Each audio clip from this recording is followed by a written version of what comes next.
चण्डिकायै। ॐ विश्वेश्वरितं परिपासि विश्वं विश्वात्मिकाधारयसीति विश्वं विश्वेशवन्द्या भवती भवन्ति विश्वाश्रयाये त्वयि भक्तिनम्रा। ओम नमः चण्डिकायै। आज मैं कुछ ऐसे तथ्यों को बता रहा हूँ जिसके कारण बहुधा कुंडली, जो जन्म कुंडली होती है, बहुधा गलत हो जाती है। कारण क्या है, मैं इसके बारे में बता दूं कि जो भविष्य के गर्त में छिपा हुआ है, यानी भाग्य, वो या भविष्य, जिसको भविष्य कहते हैं, भविष्य फल दो तरह का होता है।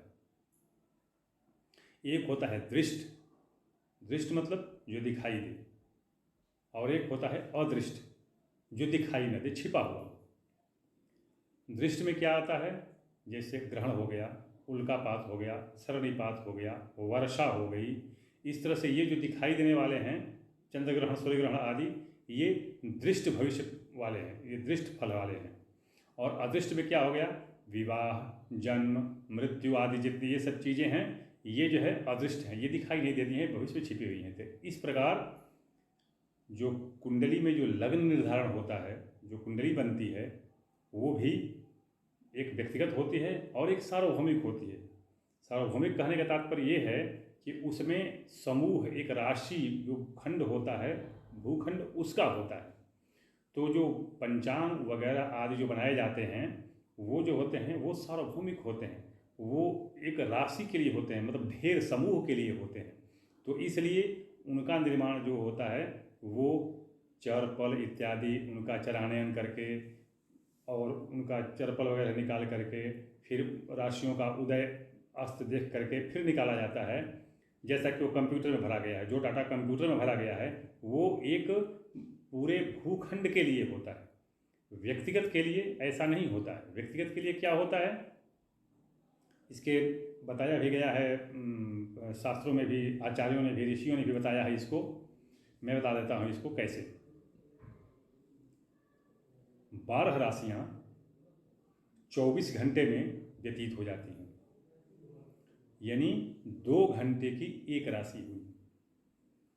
तो 2 घंटे की एक राशि हुई, तो अब इसको अगर हम जोड़ लेते हैं कि 2-2 घंटे पर राशियाँ बदलती हैं, तो जो जन्म समय पहले निकाल लिया, और जन्म समय निकाल करके सूर्योदय निकाल करके, जैसे उस दिन का जो सूर्य जो उदय है वो कितने बजे हुआ वो निकाल लेते हैं, और उसमें उसके जन्म के समय मान लीजिए उसका जन्म हुआ 10 बजे, तो 10 बजे जन्म हुआ, आज सूर्योदय मान लीजिए हुआ 6 बजे, तो 6 बजे जो लग्न है तो 2 घंटे बाद वो बदल के दूसरी लग्न हो जाएगी, फिर उसके 2 घंटे बाद बदल के वो दूसरी लग्न हो जाएगी। तो इस तरह से जो अंतिम लग्न आएगी, जो दूसरी 10 बजे तक, वो उसकी लग्न होगी। इसको बताया भी गया है, जो शास्त्रों में जो आचार्यों ने बताया है इसको, कि इष्टम खड्गनम तुकारयेत, इष्टकाल है जो निकालते हैं, इष्टकाल कि उसका जन्म का समय कब है, पल, घटी, पल इत्यादि में, तो उसको 6 गुना कर देते हैं। इसको सीधे सीधे में कहा गया है कि इष्ट घटी खड्गुण करो रवि के अंश मिलाए, 30 अंश देता ही को भाग लग्न बन जाए। यानी कि जो सूर्य का स्पष्ट है उसकी जो राशि है उसमें 30 का गुणा करके उसका जो अंश है उसमें जोड़ देंगे, और वो जो बचा उसमें 30 का भाग देंगे, तो जो आता है वो राशि बन गई, जो शेष बचता है वो अंश बन गया, भुक्त अंश बन गया। तो जो वो बना वो लग्न कहलाती है, किसकी, उस व्यक्ति की, और वो कुंडली ही वो कुंडली कहलाती है। लेकिन इसको आप देख सकते हैं, पराशर ने भी बताया है, और पराशर के अलावा भी और भी आचार्य हैं, जैसे मैं नाम लूँगा सह्याद्री का, गर्ग का, ये भी लोग जो इनको बताए हैं, तो इस तरह से बताए हैं कि कुंडली 2 तरह से बनती है। मतलब जो वो सारणी है वो 2 तरह से बनती है। एक बनती है जो ये हम इष्ट घटी को खड्ग करके बनाते हैं व्यक्तिगत, एक व्यक्ति के लिए, और एक बनती है सार्वभौमिक, जो एक पूरे भूखंड के लिए, जैसे राशि, जैसे आपका हो गया कर्क राशि, तो कर्क धरती पर कर्क वृत्त से लेकर के जितनी भूमि बनती है उसमें समस्त लोगों का वो जो भविष्य होगा वो उस चर प्लानयन से बनेगा और जिसका डाटा कंप्यूटर में फीड है। अब इसको जो है जो व्यक्तिगत बनानी होती है, अब व्यक्तिगत कुंडली बनाने के लिए बहुत बुद्धि लगानी पड़ती है, उसको अपने से भी सोचना पड़ता है, तर्क और अनुमान के साथ लगाना पड़ता है कि क्या वास्तव में इसका जन्म ये है, तो इसका जन्म ये है। तो जैसे मान लीजिए बता दिया किसी ने कि इसका जन्म हुआ 10 बजे, अब 10 बजे तो उन्होंने बता दिया, 10 बजे तो उन्होंने बता दिया, लेकिन 10 बजे, अब 10 बजे का मैं बता देता हूँ कि कैसे उसने 10 बजे बता दिया, लेकिन जन्म कितने तरह का होता है? जन्म 3 तरह से होता है। कैसे? उत्तमम जल श्रावेतु, मध्यमम शीर्ष दर्शने, कनिष्ठेतु पतनम स्यात्, त्रिविधा जन्म लक्षणम। उत्तमम जल श्रावे, जब माता के गर्भ से शिशु के जन्म के पहले जब वो जल बहने लगता है तो वही समय, भले बच्चे का जन्म नहीं हुआ हो, अभी जमीन पर नहीं आया हो, बाहर नहीं आया हो, लेकिन वो उत्तमम जल श्रावे, जो ही जल बहने लगे तो वो जन्म मान लिया जाता है और वही समय, जन्म का समय उत्तम होता है। तो उत्तमम जल श्रावे तो मध्यमम शीर्ष दर्शने, और मध्यम समय कब क्या होता है कि जब उस बच्चे का कोई भी अंग माता के गर्भ से बाहर दिखाई देने लगे तो वह जब जन्म समय जब लेते हैं तो वो मध्यम होता है। कनिष्ठेतु पतनम स्यात्, और जब बच्चा बिल्कुल बाहर आ गया उस समय जन्म का समय नोट किया जाता है और बताया जाता है तो वो मान्य नहीं होता है, कनिष्ठ होता है। त्रिविधा जन्म, इस तरह से जन्म 3 तरह से होते हैं। अब ये उस जो दैवज्ञ हैं, ज्योतिषाचार्य हैं, ये उनके विवेक पर निर्भर करता है, ये उनके विवेक की बात है कि वो निर्धारित करें कि जन्म, क्योंकि जो आदमी बताएगा वो तो एक बता दिया, अब इसके पर निर्भर कि वो कैसे उसको हम निर्धारित करें कि जन्म का समय क्या होगा। तो वो उसके बताने से आगे पीछे करके कई कुंडली का जो नेटिव चार्ट जिसको कहते हैं उसको बनाते हैं और उसमें देखते हैं कि माता गोरी होगी, पिता लंबा होगा, ये टीचर पढ़ाने वाला होगा कि ये वकील होगा, और फिर मिलाते हैं कि किस कुंडली से मिल रही है, फिर वो उस कुंडली को लेके चलते हैं तो वो व्यक्तिगत कुंडली होती है। इसी ऊहापोह के कारण पराशर ने कह दिया है कि सब जो है इसको नहीं बना सकते हैं, इसमें व्यक्तिगत रूप से बहुत ऊहापोह करना पड़ता है। कहे हैं कि गणितेषु प्रवीणोवथ, पराशर जी कह रहे हैं कि गणितेषु प्रवीणोवथ शब्दशास्त्रे कृतश्रमः, न्यायविद बुद्धिमान होरास्कंध श्रवण सम्मतम, ऊहापोह पटुर्देशकालविद संयतेन्द्रियः, एवं भूतस्तु दैवज्ञो असंशयम सत्यमादिशेत। कौन?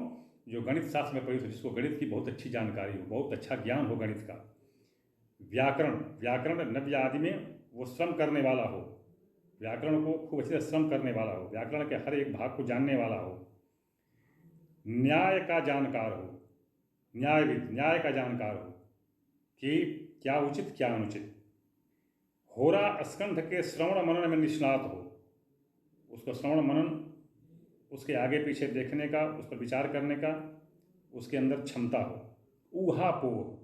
ऊहापोह करना, ये ठीक है कि वो ठीक है, ये सही बैठेगा ये गलत बैठेगा, ये उसके लिए सही है कि ये उसके लिए गलत है, ये उसके परिवार से मिल रहा है, उसके पिता से मिल रहा है, उसके कुल से मिल रहा है या नहीं मिल रहा है।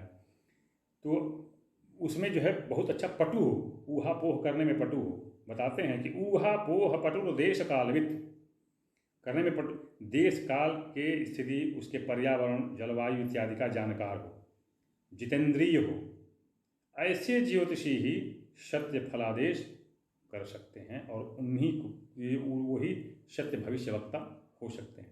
तो इस तरह से मैं बता दूं समस्त श्रवण जो कर रहे हैं और जो दृश्य देख रहे हैं उनके लिए कि कंप्यूटर में डाटा जो भरा जाता है वो सार्वभौमिक होता है, व्यक्तिगत नहीं होता है। व्यक्तिगत कुंडली कंप्यूटर से नहीं बन सकती है, वो सार्वभौमिक, क्योंकि उसमें डाटा जो भरा गया है वो चरानयन करा गया है, वो राशियोदय के आधार पर, लंकोदय और राशियोदय पर लिया गया है। तो वो क्या होता है कि वो एक राशि खंड, एक भूखंड, एक बृहद भूखंड के लिए बनाया जाता है और उसमें सारे कई प्रांत, कई देश और हजारों लाखों लोग आ जाते हैं। तो यह चीज़ जो है ध्यान रखना चाहिए। आप खुद सोच सकते हैं कि आज पूरे विश्व की आबादी लगभग 12 अरब है, राशियाँ कितनी हैं? 12, तो एक राशि पर कितने आए आदमी? 1 अरब। तो आप खुद सोचिए कि अगर एक राशि का लिख दिया गया कि आज उसकी दुर्घटना होगी, तो क्या 1 अरब आदमी की दुर्घटना संभव है? क्या बता दिया कि हाँ वृक्ष राशि का आज ये जातक की शादी होगी, तो क्या 1 अरब आदमी की शादी हो सकती है? जी नहीं। तो ये जो है ये व्यक्तिगत किसी का नहीं, ये व्यक्तिगत इस पर कभी भी सत्य हो ही नहीं सकता है। वृक्ष राशि का बताया जाएगा तो एक बहुत बड़े भूखंड के लिए बताया जाएगा, समूह के लिए, राशियों के लिए बताया जाएगा कि ये जो है इतने इतने इतने इतने ये होंगे यहाँ पर। अब व्यक्तिगत के लिए कहेंगे तो व्यक्तिगत के लिए वही उसके इष्ट काल में 6 का गुणा करके जो तत्कालिक सूर्योदय हो उसमें जोड़ देते हैं, उसके जो राशि होता है उसको भी अंश बना करके और उसके भुगतांश में जोड़ देते हैं, उसमें 30 का भाग देते हैं, जो आता है भागफल वो होती है लग्न, और जो बाकी जो बचता है शेष वो होता है भुगतांश। तो इस तरह से कुंडली का निर्माण होना चाहिए और वही व्यक्तिगत कुंडली होती है। बोलिए दुर्गा माता की जय। ओम नमः चंडिकायै।